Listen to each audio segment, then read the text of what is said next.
स्वागत है दोस्तों आपका एनसीईआरटी जिंदाबाद चैनल में। आइए आज शुरू करते हैं क्लास 6 का चैप्टर नंबर 1 हिस्ट्री का, क्या, कब, कहाँ और कैसे। तो जैसा कि हम जानते हैं कि एनसीईआरटी में सबसे पहले एक थीम बना के चैप्टर को स्टार्ट किया जाता है। वैसे ही हम स्टार्ट करते हैं कि ये लड़की है रसीदा, ये जो बैठी है ये लड़की है रसीदा, इसका नाम दिया हुआ है रसीदा। ये इसका सवाल जो है ये बता रही है कि रसीदा बैठी अखबार पढ़ रही थी, अचानक उसकी निगाह एक सुर्खी पर पड़ी। 100 साल पहले वह सोचने लगी कि यह कोई कैसे जान सकता है कि इतने वर्षों पहले क्या हुआ था। मतलब जैसे हम लोग अखबार पढ़ते हैं ऐसे ही रसीदा भी बैठी अखबार पढ़ रही थी, तो अचानक से उसमें लिखा था, कोई भी हेडिंग बनी होती है 100 साल पहले, तो उसने देखा ये 100 साल पहले वो कैसे जान सकता है कि 100 साल पहले आखिर हुआ क्या था। तो हम कैसे पता लगाएं कि 100 साल पहले क्या हुआ था। आइए बढ़ते हैं आगे। तो जैसे यह जानने के लिए कल क्या हुआ था, तुम रेडियो सुन सकते हो, टेलीविज़न देख सकते हो या फिर अखबार पढ़ सकते हो। साथ ही ये जानने के लिए कि पिछले साल क्या हुआ था, तुम किसी ऐसे व्यक्ति से बात कर सकते हो जो उस समय की स्मृति रखता हो। लेकिन बहुत पहले क्या हुआ था यह कैसे जान सकते हैं। मतलब कहने का मतलब ये है कि ये कैसे पता लगाएंगे बहुत पहले क्या हुआ था।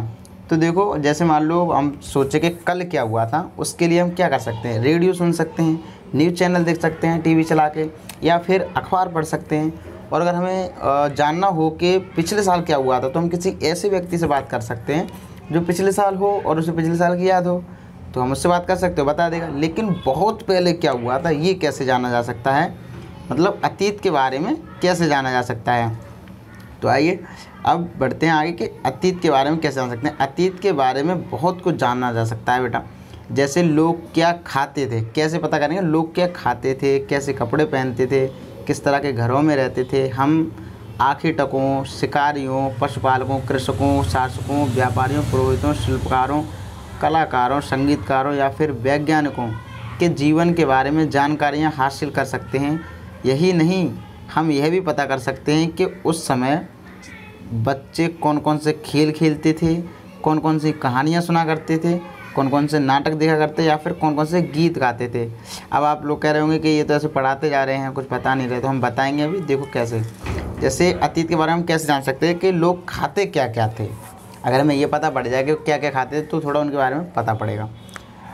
और वो क्या पहनते थे ये पता पड़ेगा तो हमें और भी जानकारी मिलेगी, किस तरह के घरों में रहते थे, तो ऐसे हम पता कर सकते हैं। लेकिन यहाँ वर्ड आते हैं कुछ जैसे आखिटकों। अब आखिटक किसे कहते थे, तो बेटा आखिटक बोलते थे दोस्तों शिकारियों को।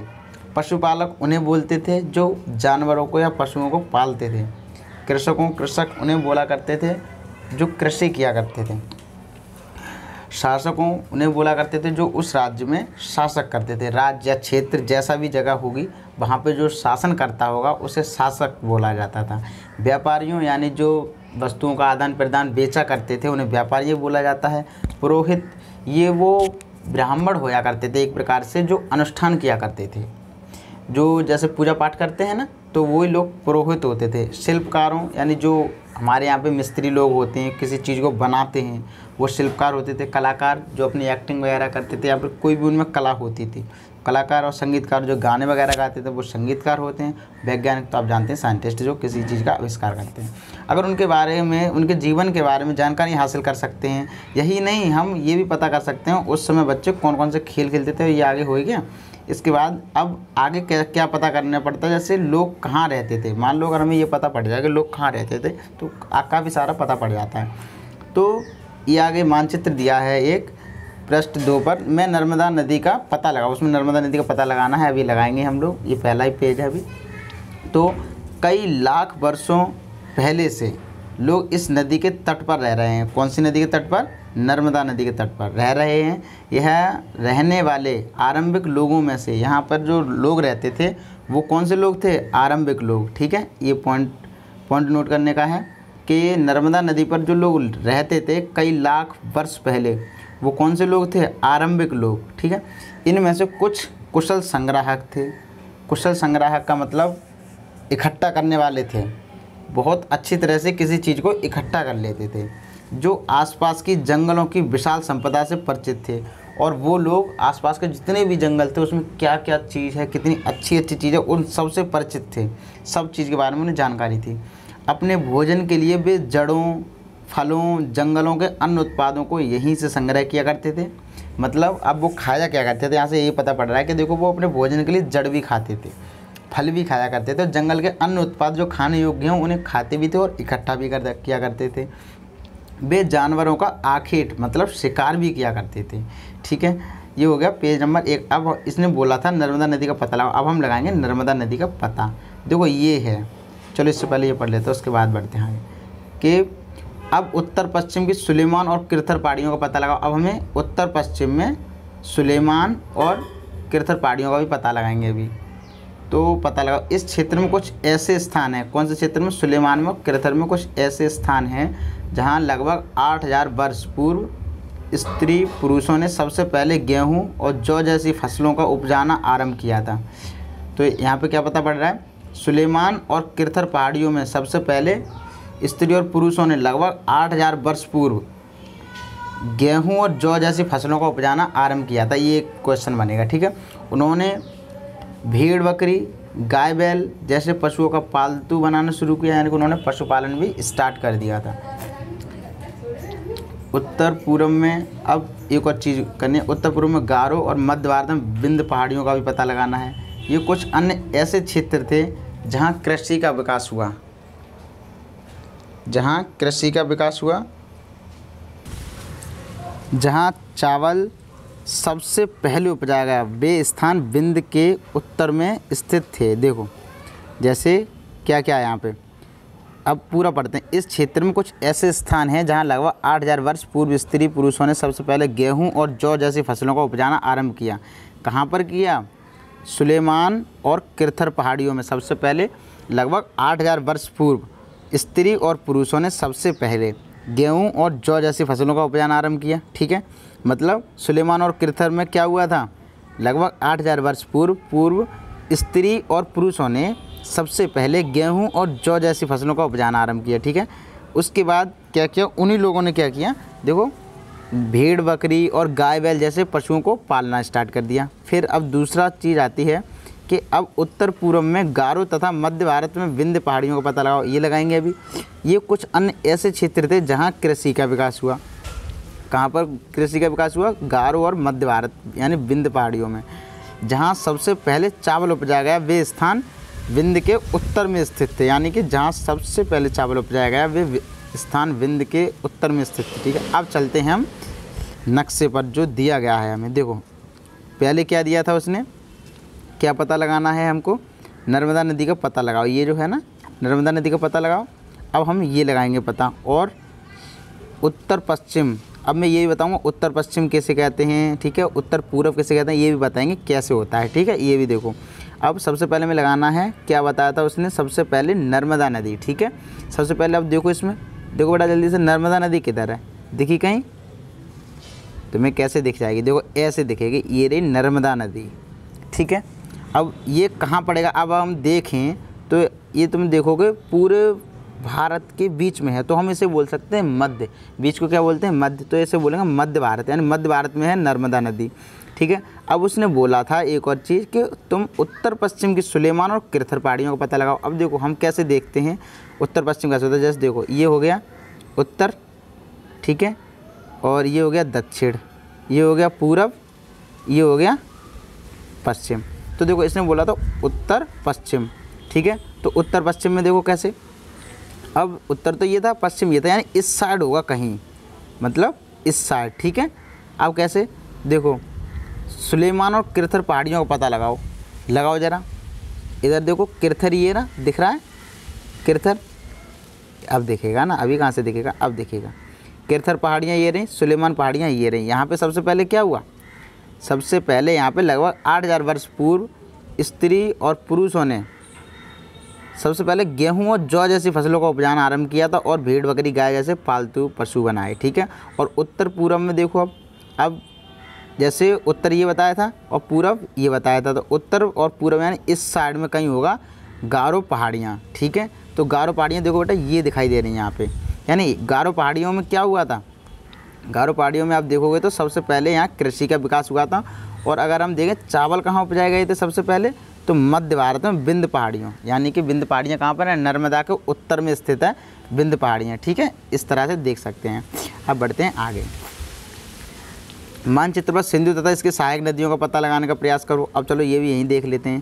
देखो सहायक नदियाँ किन्हें कहते हैं, वे नदियाँ जो जाकर किसी मुख्य नदी में जाकर मिल जाती हैं, सहायक नदियाँ होती हैं। जैसे ये देखो सिंधु नदी ये है, ठीक है। अब इससे देखो ये कितनी आ रही है, सतलज नदी, रावी नदी, चेनाब नदी, झेलम नदी, काबुल नदी और ये ब्यास नदी, ये सब मिल के कहाँ मिल रही हैं आके, सिंधु नदी में। इसका मतलब ये सारी ये वाली जितनी भी हैं, सॉरी, ये जितनी भी नदियां हैं ये सब सिंधु नदी की सहायक नदियां हैं। ठीक है, इस तरह से देख सकते हैं। अब आगे बढ़ें।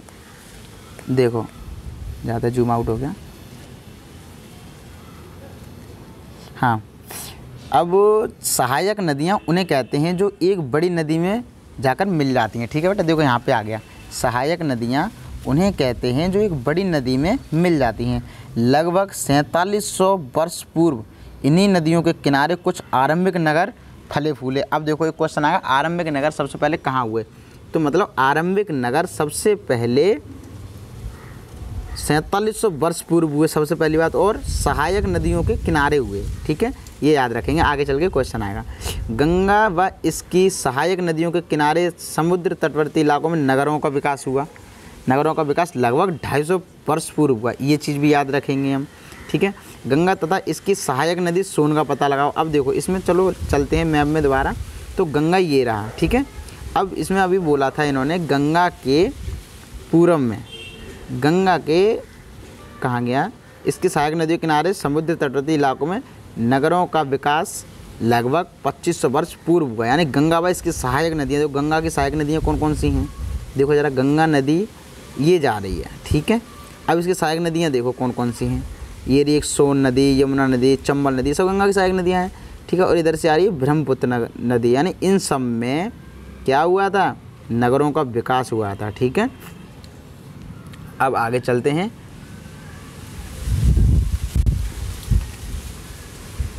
गंगा तथा इसकी सहायक नदी सोन नदी का पता लगाओ। तो भाई देखो सोन नदी उसकी पास थी, सोन नदी ये रही देखो, यानी कि उसी की सहायक नदी थी तो उसी के पास होगी, सिंपल सी बात है।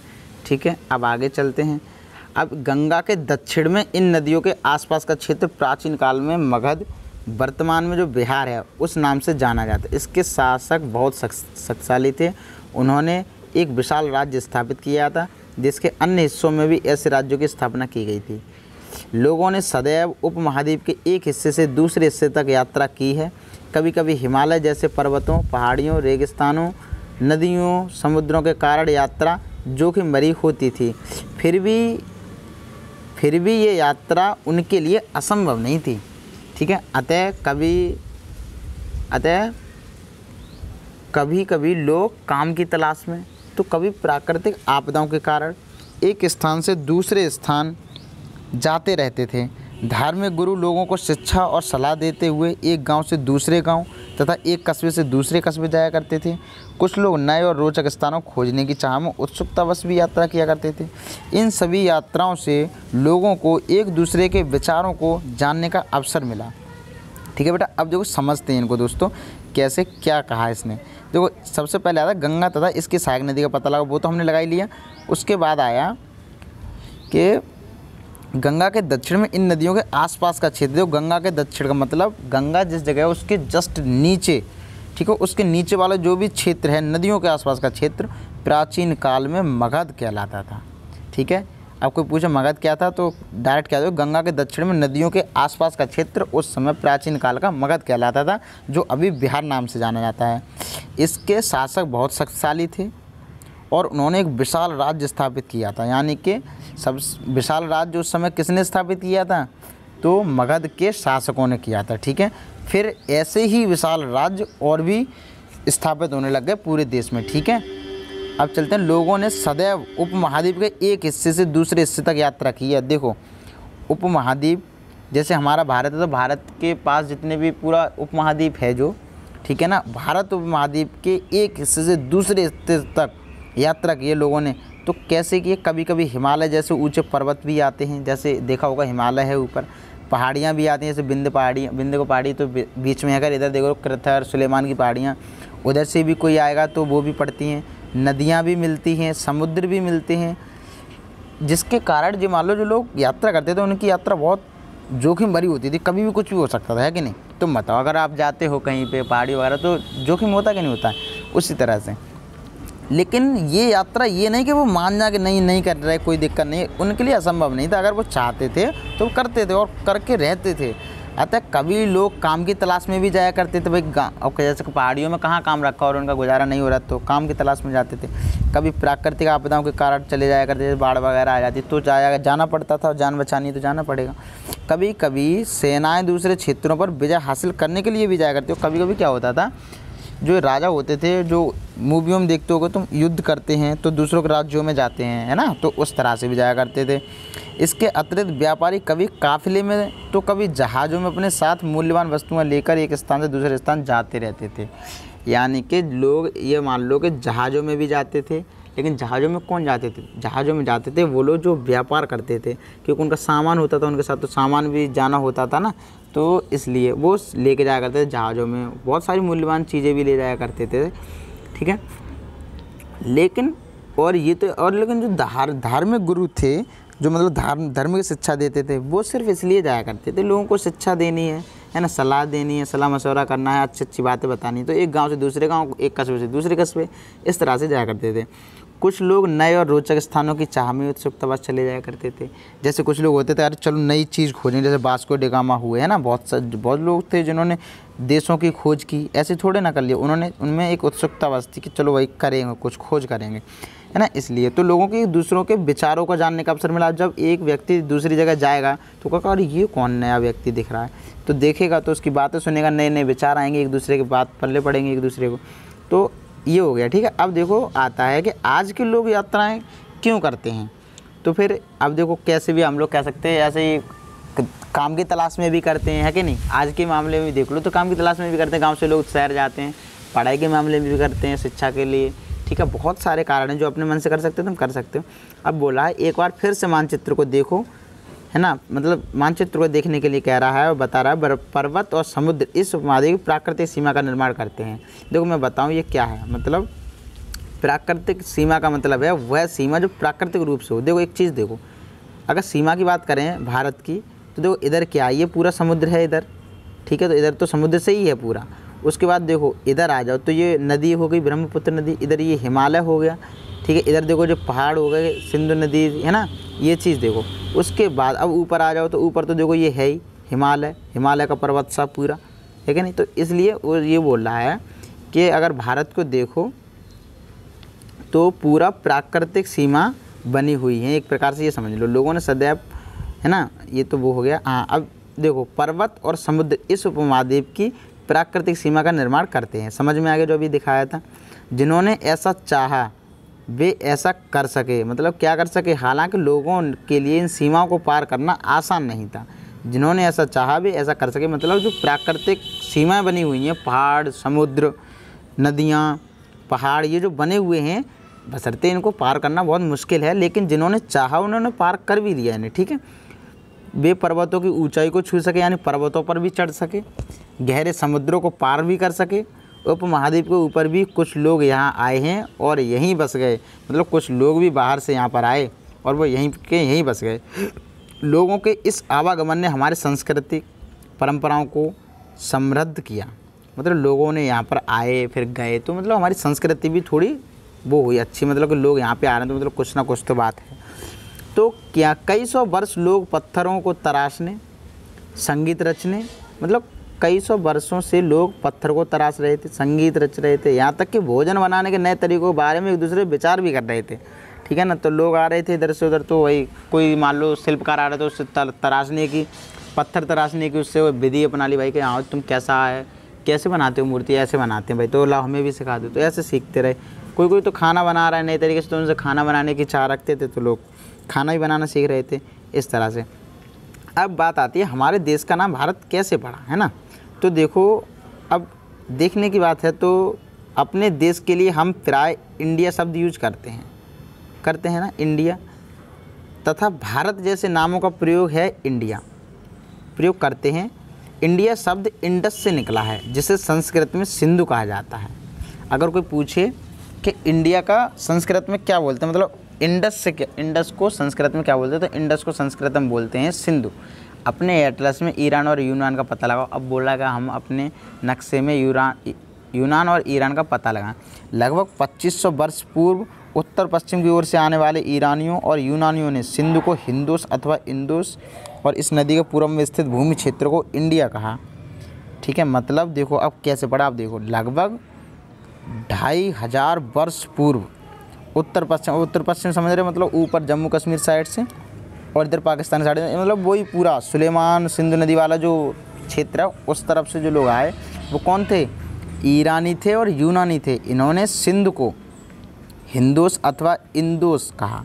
देखो कहने का मतलब क्या है, जो ईरानी लोग थे वो सा को ई बोलते थे, ठीक है, तो उन्होंने सिंधु को इंदु कहा। ठीक है, ऐसे ही सिंध, अब जब ये हिंदोस बोलते थे तो उसको इंदोस बोल दिया। इस तरह से इस नदी के पूर्व में स्थित भूमि प्रदेश, अब बताओ इसके पूर्व में स्थित क्या अपना भारत ही तो है, तो इसको इन्होंने इंडिया बोल दिया।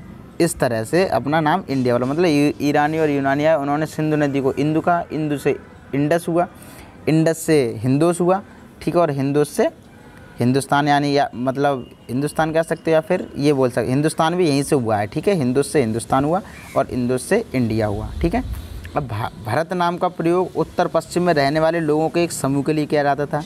ठीक है, जैसे एक नाम था भरत, तो भरत नाम का प्रयोग उत्तर पश्चिम में जो लोग रहते थे उनके एक समूह था, उन्हीं को हम बोलते थे भरत। ठीक है, इस समूह का उल्लेख संस्कृत का एक आरंभिक लगभग 3500 वर्ष पुरानी कृति ऋग्वेद में भी मिलता है। बाद में इसका प्रयोग देश के लिए होने लगा। मतलब देखो भरत नाम का जो प्रयोग है ऐसा नहीं है यहीं पे था, इसका प्रयोग एक ऋग्वेद में और मिलता है। ठीक है, ऋग्वेद में मिलता है, इससे ये मतलब होता है कि हाँ ये नाम भी पुराना है, कोई वैसा नहीं है। ठीक है, उसके बाद आगे, और यही नाम फिर भारत नाम का ही प्रयोग फिर भारत करके अपने देश के लिए होने लगा। अब अतीत के बारे में कैसे जानें? अतीत की जानकारी हम कई तरह से प्राप्त कर सकते हैं। इनमें से एक तरीका अतीत में लिखी गई पुस्तकों को ढूंढना और पढ़ना है। अगर अतीत में कोई पुस्तक हमें मिल जाती तो उसे पढ़ लेंगे और अतीत के बारे में जानकारी हासिल कर लेंगे। ये पुस्तकें हाथ से लिखी होने के कारण पांडुलिपि कही जाती हैं। ठीक है, अब देखो पुराने समय में जो किताबें लिखी जाती थी वो हाथ से लिखी जाती थी, इसीलिए उन्हें पांडुलिपि कही जाती है। ठीक है, लेकिन कब, ये लगभग 3500 वर्ष पुरानी की बात नहीं है, ये तो 3500 वर्ष पुरानी तो सिर्फ ऋग्वेद मिलता है। ये तब की बात है जबकि ये बात चल रही है, यानी कि ये पहाड़ियों वगैरह की बात है। ठीक है, जब आदि मानव थे उस समय की बात है, लेकिन आदि मानव तो पढ़ना लिखना जानते नहीं थे। ये इस समय की बात है, जैसे पांडुलिपि लगभग कितने हज़ार वर्ष, 1000 वर्ष पूर्व, देखो ये लिखा है, यह पांडुलिपि लगभग 1000 वर्ष पूर्व पहले लिखी गई थी। ठीक है, तो ऐसे मतलब ज़्यादा समय नहीं हुआ है इन पांडुलिपियों को। जब मतलब मानव पढ़ना लिखना सीख गया था तब की बात है, तब लोग पांडुलिपि लिखा करते थे। अंग्रेजी में पांडुलिपि को मैन्युस्क्रिप्ट शब्द बोला जाता है। ठीक है, मैन्युस्क्रिप्ट बोला जाता है पांडुलिपि को, जो कि एक लैटिन शब्द है मेनू से बना है। ठीक है, अब मेनू का अर्थ क्या है, हाथ है। ठीक है, यानी कि पांडुलिपि इंग्लिश में बोला जाता है मैन्युस्क्रिप्ट। अब मैन्युस्क्रिप्ट किससे बना है, मेनू शब्द से, जो कि एक लैटिन शब्द है जिसका अर्थ है हाथ है। ठीक है, यह पांडुलिपियाँ प्राय ताड़पत्रों अथवा हिमालय क्षेत्र में उगने वाले भूर्ज नामक पेड़ की छाल से विशेष तरीके से भोजपत्र पर मिलती है। तो मतलब ये लिखी किस पर जाती थी, एक या तो ताड़ के पत्ते होते थे, उन्हें ताड़पत्र बोलते, तो उन पर लिखी जाती थी, या फिर हिमालय क्षेत्र में एक पेड़ होता है भूर्ज नाम का, उसकी छाल होती है, उसको विशेष तरह से आकार दिया जाता है और उस पर लिखा जाता है। जैसे देखो ये है एक प्रकार से, ये जो दिख रही है ना, देखो ये लकड़ी सी दिख रही होगी तुम्हें, साइडों से लकड़ी सी दिख रही है ये। अब देखो यहाँ पे छेद कर दिया, ये छेदों में बांध के एक तरह से किताब बना दी जाती थी। ठीक है, जैसे देखो अब ये है, यह पांडुलिपि लगभग 1000 वर्ष पहले लिखी गई। किताब बनाने के लिए ताड़ के पत्तों को काटकर उनके अलग हिस्सों को एक साथ बांध दिया जाता था। भूर्ज पेड़ की छाल से बनी यह ऐसी एक पांडुलिपि को तुम यहाँ देख सकते हो, वो है ये। ठीक है, अब बढ़ते हैं आगे। और इतने वर्षों में कई पांडुलिपियों को कीड़ों ने खा लिया। मतलब इतने वर्षों में इनमें से कई पांडुलिपियाँ तो ऐसी थी जिन्होंने कीड़ों ने खा लिया। भाई लकड़ी थी तो दीमक वगैरह खा लेते हैं, कुछ नष्ट कर दी गई, कुछ लोगों ने ऐसे ही हटा दिया, करिए पता नहीं क्या है। फिर भी ऐसी कई पांडुलिपियाँ आज भी उपलब्ध हैं। प्राय अब पांडुलिपियाँ मंदिरों और विहारों में प्राप्त होती हैं। देखो ये बहुत इंपॉर्टेंट क्वेश्चन है, PCS में आया हुआ है। पांडुलिपि कहाँ वो होती हैं, तो एक जैसे वो आते हैं ना निष्कर्ष वाला सवाल, उसमें आया था पांडुलिपि मंदिरों और विहारों में प्राप्त होती है। बहुत इंपॉर्टेंट लाइन है, ये पूरी अंडरलाइन कर लो, ठीक है। इन पुस्तकों में धार्मिक, देखो ये पूरी लाइन बहुत इंपॉर्टेंट है। ये पांडुलिपि मंदिरों और विहारों में प्राप्त होती हैं। इन पुस्तकों में धार्मिक मान्यताओं व व्यवहारों, राजाओं के जीवन, औषधियों, विज्ञान आदि सभी प्रकार की चर्चाएँ मिलती हैं। इनके अतिरिक्त हमारे यहाँ महाकाव्य, कविताएँ, नाटक भी हैं। इनमें से कई संस्कृत में लिखे हुए मिलते हैं, जबकि अन्य प्राकृत और तमिल में मिलते हैं। प्राकृत भाषा का प्रयोग आम लोग करते थे। अब देखो आता है, इसमें कई चीज़ें आई। एक तो पांडुलिपियाँ आज भी उपलब्ध हैं, लेकिन हैं तो कहाँ हैं, वो मंदिरों और विहारों में प्राप्त होती हैं, ठीक है। इन पुस्तकों में धार्मिक मान्यताओं, यानी धार्मिक में क्या माना जाएगा क्या नहीं माना जाएगा, धर्म के बारे में वो, और उसमें कैसा व्यवहार किया जाएगा वो, राजाओं का जीवन के बारे में मिलता है, दवाइयों के बारे में मिलता है, और विज्ञान के बारे में भी मिलता है। इसके अतिरिक्त हमारे यहाँ महाकाव्य जैसे कि रामायण महाभारत हुई हैं, कविताएँ, नाटक भी हैं। इनमें से कई संस्कृत में लिखे हुए मिलते हैं, संस्कृत तो जानते होंगे आप, ठीक है। जबकि अन्य प्राकृत और तमिल में हैं। तमिली भाषा जानते हैं, लेकिन प्राकृत देखो वो भाषा होती है, जैसे मान लो अब हम हिंदी ही ले लें तो हिंदी एक शुद्ध भाषा होती है, और एक भाषा वो होती है, हम बोलते तो हिंदी है लेकिन उसमें भी कई सारे शब्द ऐसे होते हैं जो अपने अपने क्षेत्र में अलग अलग होते हैं। जैसे तुम क्षेत्रीय भाषा बोलते हो ना, उसी तरह प्राकृत भाषा भी होती है, जो बच्चा शुरू से ही सीखता जाता है, यानी प्राकृतिक रूप से जो सीखता है वही प्राकृत भाषा होता है, ठीक है। ये इसका प्रयोग आम लोग करते थे। अब हम अभिलेखों का भी अध्ययन कर सकते हैं। बात आती है अभिलेख किसे कहते हैं, तो देखो अभिलेख इसी में बताया जाएगा किसे कहते हैं। अब हम अभिलेखों का भी अध्ययन कर सकते हैं। ऐसे लेख पत्थर अथवा धातु जैसी अपेक्षाकृत कठोर सतहों पर उत्कीर्ण किए मिलते हैं।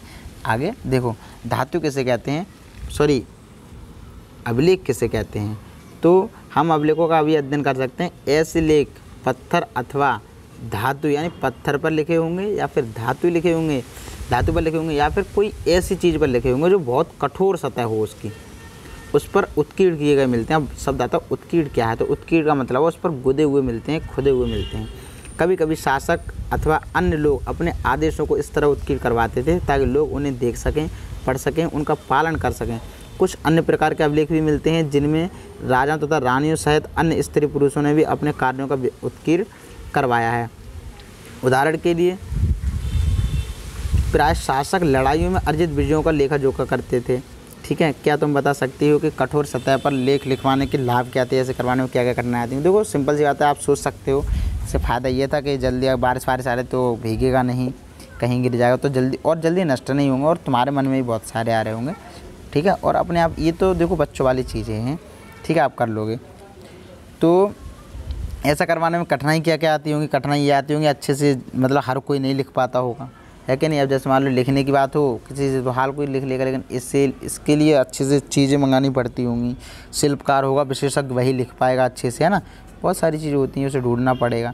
अब जैसे ये देखो अभिलेख दिख रहा है ना, ये अभिलेख है, इसमें देखो गौर से ज़रा, ये देखो खुदी हुई चीज़ें हैं इसमें, हैं, ये कोई अच्छा लिखे हुए नहीं, ये खुदे हुए हैं किसी धातु पर।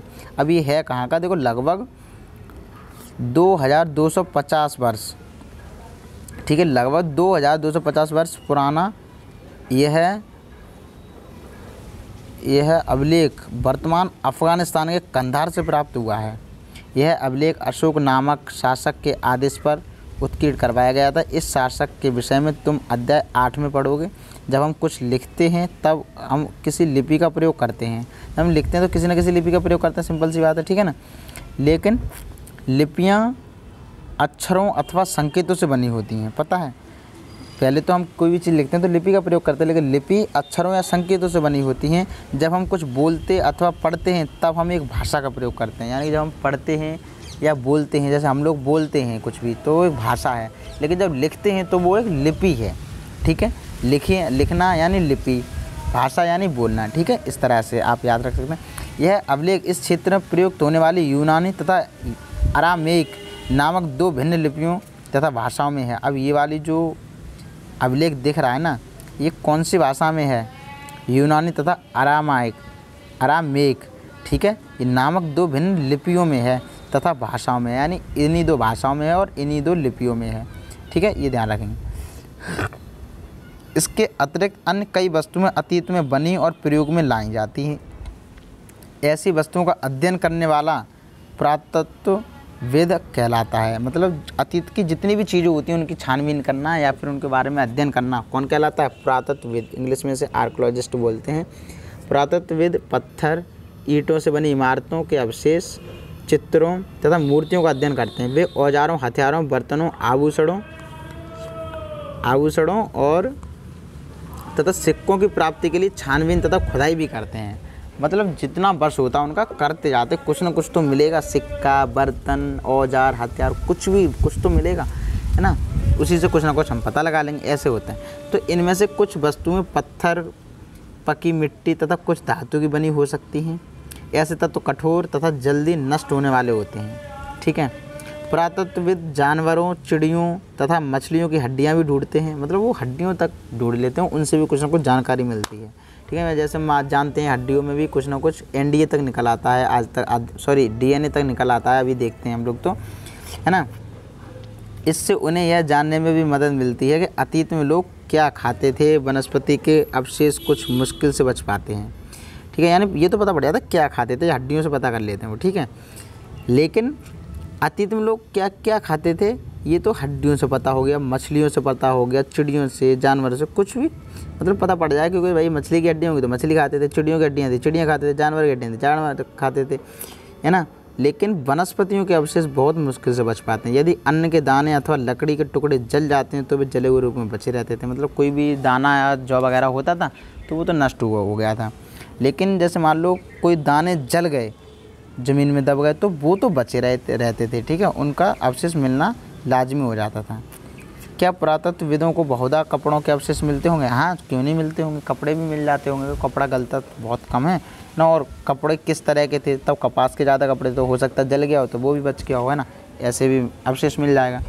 पांडुलिपियों, अभिलेखों तथा पुरातत्व से ज्ञात जानकारियों के लिए इतिहासकार प्रायः स्रोत शब्द का प्रयोग करते थे।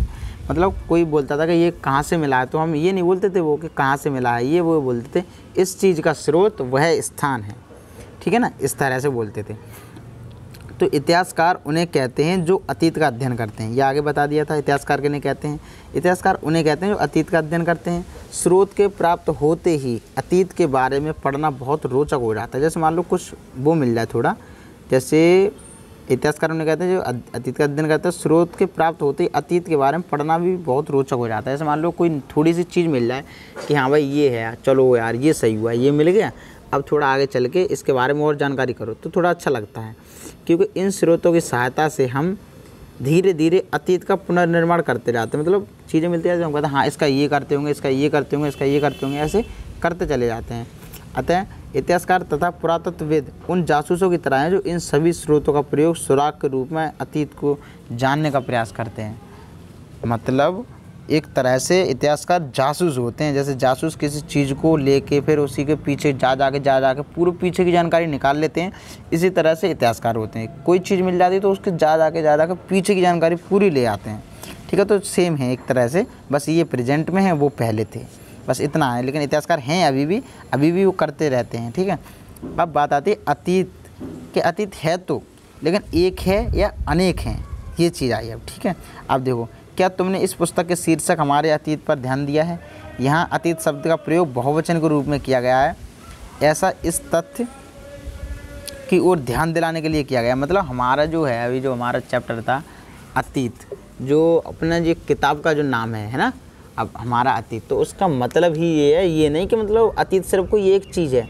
अतीत यहाँ पर बहुवचन में प्रयोग किया गया, यानी पास्ट में जितनी भी घटनाएं हुई हैं जो निश्चित रूप से हुई हैं उन्हें ही अतीत बोला जाता है, ठीक है। अब देखो, अलग अलग समूहों के लोगों के लिए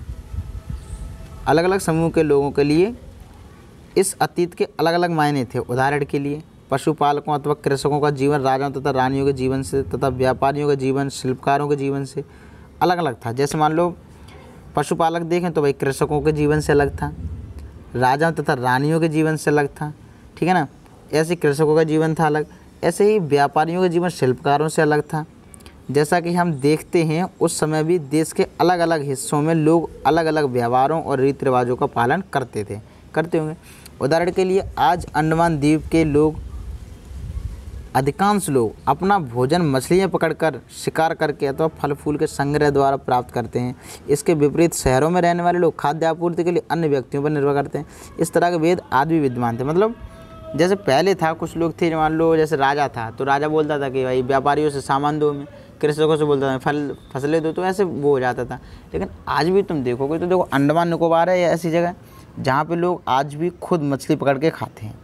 और अपने शहरों में आ जाओ, मुंबई वगैरह में, तो वहाँ देखो सब लोग किसी ना किसी पर निर्भर हैं खाने के लिए भी, है कि नहीं। तो वो चीज़ फ़र्क है। इसके अतिरिक्त एक अन्य तरह का भेद है। क्या है भाई अन्य तरह का भेद? तो वो है उस समय शासक अपनी विजयों का लेखा जोखा रखते थे। यही कारण है कि हम उन शासकों तथा उनके द्वारा लड़ी जाने वाली लड़ाइयों के बारे में काफ़ी कुछ जानते हैं, जबकि शिकारी, मछुआरे, संग्राहक, कृषक अथवा पशुपालक जैसे आम आदमी प्राय अपने लेखा जोखा नहीं रखते थे। अब देखो जो लोग शासक थे, राजा थे, उनके पास तो पैसा वगैरह था, तो जिसे भी चाहते थे बुला लेते थे और अच्छे से अपना काम करवा लेते थे, है ना। लेकिन जो आम आदमी था, उन पर खाने पीने के लिए अच्छे से है नहीं, तो अपना क्या लिखवाएंगे, क्या गुदवाएंगे, है कि नहीं। वो चीज़ का फ़र्क पड़ता है। पुरातत्व की सहायता से हमें उनके जीवन को जानने में मदद मिलती है। हालांकि अभी इनके बारे में बहुत कुछ जानना शेष है। मतलब अतीत का भी ऐसा नहीं पूरा हमने जान लिया है, अभी तो बहुत कुछ शेष है ना। अब देखो तिथियों का मतलब क्या है। अगर कोई तुमसे तिथि के विषय में पूछे तो तुम शायद उस दिन की तारीख या माह या वर्ष, जैसे 2000 या इसी तरह के कोई और वर्ष बताओगे। मतलब जैसे अगर हमसे कोई तारीख पूछता है भाई उस दिन क्या तारीख, तो हम डायरेक्ट बोल देते हैं, है ना, कि जैसे मान लो 2 सितंबर 2003 या 2020, कुछ भी बोल देंगे। लेकिन वर्ष की यह गणना ईसाई धर्म प्रवर्तक ईसा मसीह के जन्म की तिथि से की जाती है। अब देखो कभी सोचा है 2000 का मतलब क्या है? आज 2000 है तो कभी माइनस में भी चला होगा क्या, है कि नहीं। तो वो चीज़ सोचनी है, आज तुम्हारे माइंड में आनी चाहिए। तो देखो वो चीज़ बता रहा हूँ मैं। जैसे हम लोग बोल देते हैं 2000 का मतलब ये है कि अब 2000 आज हो गई। जैसे मान लो आज 2000 है तो आज 2000 का मतलब ये है कि ईसा मसीह के जन्म को आज 2000 साल हो चुकी। अगर कोई ये कहता है कि मान लो वो, जैसे मान लो फलां चीज़ 2000 BC या ईसा पूर्व हुई थी, तो इसका मतलब ये है वो जो भी चीज़ को वो बता रहा है ईसा मसीह से 2000 साल पहले को बता रहा है, ठीक है। तो ईसा पूर्व का बस इतना फ़र्क है। अब देखो अतः 2000 वर्ष कहने का तात्पर्य ईसा मसीह के जन्म के 2000 वर्ष के बाद से है। ईसा मसीह के जन्म के पूर्व की सभी तिथियां ईसा पूर्व से यानी ईसा से पहले के रूप में जानी जाती हैं। इस पुस्तक में हम 2000 को अपना आरंभिक बिंदु मानते हुए वर्तमान से पूर्व की तिथियों का उल्लेख करेंगे, ठीक है। अब मतलब इस पुस्तक में जो भी चीज़ आएंगी आगे, जैसे मान लो 2500 वर्ष पूर्व कही जाएगी, ठीक है। तो इसका मतलब ये आज से 2500 वर्ष पूर्व, यानी 2000 को इन्होंने अपना आरंभिक बिंदु माना है, ठीक है। ठीक है, अब आगे चलते हैं। देखो तिथियों के मैटर में ये चीज़ बहुत इम्पोर्टेंट, इतिहास और तिथियाँ, देखो ये भी इसी में, ठीक है। अंग्रेजी में BC, जैसे मान लो ये लिखा है ना BC, ऊपर हो गया, जैसे ये लिखा है BC यानी कि बिफोर क्राइस्ट, ठीक है, यानी ईसा पूर्व कहते हैं इसे। हिंदी में ईसा पूर्व इस तरह से लिखते हैं और अगर वैसे देखो तो BC भी लिखते हैं। और इसका मतलब होता है बिफोर क्राइस्ट यानी ईसा मसीह के जन्मदिन से पहले, ये समझ लो, यानी ईसा पूर्व, यानी इसका मतलब ये है कि ईसा मसीह का जन्म हुआ था उससे इतने साल पहले। कभी कभी तुम तिथियों से पहले AD लगाते हैं, जैसे हम हिंदी में लिखते हैं AD, ठीक है, या फिर E लिख देते हैं, बस हिंदी में E लिख देते हैं और इंग्लिश में लिखते हैं AD। इसका मतलब होता है एनो डोमिनी, ठीक है। एनो डोमिनी नामक 2 लैटिन शब्दों से बना है। इसका अर्थ है ईसा मसीह के जन्म के वर्ष से है, मतलब जिस दिन जन्मे थे ईसा मसीह उसी दिन का है AD, ठीक है, और उससे ही कंपेयर किया जाता है। फिर कभी कभी AD की जगह CE, BC की जगह BCE का प्रयोग होता है। CE अक्षरों का प्रयोग कॉमन एरा, ठीक है, ये भी वैसे ही है जैसे कॉमन एरा, ठीक है। एक हो गया BCE यानी बिफोर कॉमन एरा, यानी कि ये ऐसे संबंध देता है जैसे मान लो अब बात हो रही है 2000 ईसा पूर्व, तो हम करेंगे बिफोर कॉमन एरा का मतलब, ठीक है। और जैसे मान लो 2000 की बात हो रही है तो कॉमन एरा यानी अभी की बात चल रही है। इन शब्दों का प्रयोग इसलिए करते हैं क्योंकि विश्व के अधिकांश देशों में अब कैलेंडर का प्रयोग सामान्य हो गया। भारत में तिथियों के इस रूप प्रयोग लगभग 200 वर्ष पूर्व आरंभ हुआ था। ठीक है ना। देखो अब आता कि इस कैलेंडर का अपने भारत में कब यूज हुआ था, है ना, कब शुरुआत हुई थी, तो ये समझ लो आप एक प्रकार से 200 वर्ष पूर्व आरंभ हुआ, ज़्यादा दिन नहीं हुए हैं। ठीक है। कभी कभी अंग्रेजी के बीपी अक्षरों का प्रयोग होता है जिसका तात्पर्य है बिफोर प्रेजेंट, यानी आज से पहले। ठीक है। पृष्ठ 3 पर 2 तिथियां हैं, उनका पता लगाओ, इनके लिए तुम किस समूह का प्रयोग करोगे। चलो पृष्ठ 3 पर देख ही लेते हैं, इसी बहाने आपको ही पता पड़ जाएगा इसके साथ क्या करना चाहिए, ना, कौन सी डेट का यूज करना चाहिए। जैसे मान लो ये दी थी, देखो 2500 वर्ष पूर्व ये दिया है और 4700 वर्ष पूर्व, तो इसमें क्या करेंगे हम, बिफोर प्रेजेंट कर सकते हैं। ठीक है। या फिर कर सकते हैं बिफोर प्रेजेंट कर लो, क्योंकि इसने बोला था 2000 से हम कंपेयर करेंगे अपनी तिथियों को, बोला था ना, इसी प्रकार इसने तभी बोल दिया था 2000 से करेंगे। वीडियो ज़्यादा लंबी हो रही है ना, चलो कोई बात नहीं, लेकिन पूरी सारी चीज़ें कन्फर्म हो रही है। देखो बिफोर प्रेजेंट इसका मतलब आज से पहले, इतने साल पहले। ठीक है। ऐसे कर लेंगे हम। अब देखो ये है अन्यत्र, ये ज़्यादा इंपॉर्टेंट रहता है, वैसे सही रहता है। जैसा कि हमने पढ़ा, अभिलेख कठोर सतहों पर उत्कीर्ण करवाए जाते हैं। इनमें से कई अभिलेख कई सौ वर्ष पूर्व लिखे गए थे। सभी अभिलेखों से लिपियों और भाषाओं का प्रयोग हुआ। समय के साथ साथ अभिलेखों में प्रयुक्त भाषाओं, लिपियों में बहुत बदलाव आ चुका है। विद्वान यह कैसे जान पाते हैं कि क्या लिखा था? इसका पता अज्ञात लिपि का अर्थ निकालने की एक प्रक्रिया द्वारा लगाया जा सकता है। इस प्रकार के अज्ञात लिपि को जानने की प्रसिद्ध कहानी उत्तरी अफ्रीकी देश के मिस्र से मिलती है। लगभग 5000 वर्ष पूर्व यहाँ राजा रानी रहते थे। ठीक है। जैसे मान लो ये है, जहाँ पे इसको जैसे मान लो ये है चौखाना है तो इसको पी बोल दिया, और ये शेर है तो इसको एल बोल दिया। इस टाइप से मतलब ये संकेत थे। ठीक है। अब ये पूरी कहानी बोल रहे हैं। मिस्र के उत्तरी तट पर रोसेटा नाम का एक कस्बा है। यहाँ से एक ऐसा उत्कीर्णित पत्थर मिला है जिस पर एक लेख 3 भिन्न भिन्न भाषाओं तथा लिपियों, यूनानी तथा मिस्री लिपि के 2 प्रकारों में है। कुछ विद्वान यूनानी भाषा पढ़ सकते थे। उन्होंने बताया कि यहाँ राजा और रानियों के नाम एक छोटे से फ्रेम में दिखाए गए हैं। इसे कारतूस कहा जाता है। ठीक है। इसके बाद विद्वानों ने यूनानी तथा मिस्री संकेतों को अगल बगल रखते हुए, मतलब उन्हीं संकेतों को इधर रखा फिर उधर रखा, यूनानियों ने उनको अगल बगल रखते हुए मिस्री अक्षरों की समानार्थ ध्वनियों की पहचान की। ठीक है ना। इसकी पहचान की, समानार्थ ध्वनियों की पहचान की। जैसा कि तुम देख सकते हो यहाँ एल अक्षर शेर के लिए, ए अक्षर चिड़िया के चित्र से बने हैं। एक बार उन्होंने जान लिया कि विभिन्न अक्षर किन के लिए प्रयुक्त हुए हैं तो वे आसानी से अन्य अभिलेख को पढ़ सकें। यानी मतलब उन्होंने देखा एल से क्या बनता है, ये इससे क्या बनता है, ये तो आसानी से पढ़ सकते। कोई भी ऐसा हम जानते हैं, आ से ए बनता है, बा से बी बनता है ना, ऐसे तो हम पढ़ लेते हैं आराम से। देखो ये हो गया, ये तो क्वेश्चन आंसर अब हमने पढ़ा दिया अच्छे से, तो फिर आपको करने हैं ये क्वेश्चन आंसर अच्छे से। और कोई भी डाउट हो तो कमेंट में कर देना, मैं उसका उत्तर दे दूँगा आपको। ठीक है। देखो अब ये है उपयोगी शब्द। उपयोगी शब्द कौन कौन से? यात्रा। अब यात्रा समझ गए होगा क्या होती है। यात्रा शुरू में पढ़ाया था बच्चे, जो लोग जाते थे पर्वत प्राकृतिक सीमाओं को पार करते हुए जाते थे, यात्रा है ना, तो वहाँ से आप देखेंगे यात्रा कैसे कहते हैं, अच्छे से बताया था। पांडुलिपि भी जानते हैं आप कैसे बोला था, भी भुर्ज नाम के पेड़ के छाल से बनी थी, है ना। और अभिलेख कठोर सतह पर जो होती है। ठीक है। सिर्फ हिंट दे रहा हूँ आपको, वहाँ से देख लेना अच्छे से, दोबारा वीडियो देख लेना, नहीं अगर समझ में नहीं आया हो तो, वैसे समझ में आ गया होगा। और पुरातत्व समझ गया, पुरातत्ववेत्ता जो होते हैं, पुरातत्वविद जो होते हैं, पुरातत्व किसे कहते हैं वो भी सब पता है पीछे। इतिहासकार किसे कहते हैं वो भी, स्रोत, अज्ञात लिपि का अर्थ निकालना, ये सब है पीछे। ठीक है। देख लेना। और कुछ महत्वपूर्ण तिथियाँ, ये बहुत इंपॉर्टेंट है। अब देखो कृषि का आरंभ, जैसे ये है कृषि का आरंभ कब हुआ? लगभग 8000 वर्ष पूर्व, 8000 वर्ष पूर्व कहाँ हुआ था? वही उधर उत्तर पश्चिम में हुआ था ना, सिंधु नदी के आसपास। सिंधु सभ्यता का प्रथम नगर 4700 वर्ष पूर्व। ठीक है। गंगा घाटी के नगर मगध का बड़ा राज्य स्थापित हुआ 2500 वर्ष पूर्व। वर्तमान लगभग 2000 वर्ष पूर्व, यानी वर्तमान से देखें तो। ठीक है। ये देखो ये आ गया। और चैनल को लाइक और सब्सक्राइब ज़रूर करें, भूलना नहीं। ठीक है। और bye and keep it up. Bye bye student.